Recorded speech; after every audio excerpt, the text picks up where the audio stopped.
And here we go. 10, 9, 8. অর্ধ শতাব্দীরও বেশি সময় পর আবারও চাঁদের পথে যাত্রা শুরু করলো মানুষ। নাসার আর্টেমিস 2 মিশন সফলভাবে উৎক্ষেপণ করা হয়েছে যুক্তরাষ্ট্রের কেনেডি স্পেস সেন্টার থেকে। স্থানীয় সময় বুধবার সন্ধ্যায় শুরু হওয়া এই অভিযানের মাধ্যমে প্রায় 53 বছর পর মানুষ আবার চাঁদের কক্ষপথে ফিরে যাচ্ছে। এই ঐতিহাসিক অভিযানে অংশ নিয়েছেন 4 নভোচারী, 3 জন মার্কিন এবং 1 জন কানাডীয়।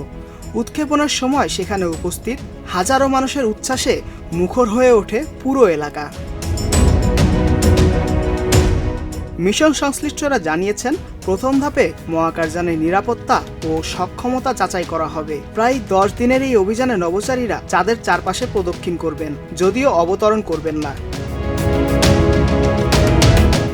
উল্লেখ্য, 1972 সালের অ্যাপোলো প্রোগ্রামের পর এটিই নাসার প্রথম মানববাহী চন্দ্র মিশনের প্রস্তুতি, যার ধারাবাহিকতায় ভবিষ্যতে চাঁদের মাটিতে পুনরায় অবতরণের পরিকল্পনা রয়েছে। মোহাম্মদ সেজান, প্রজন্ম 24।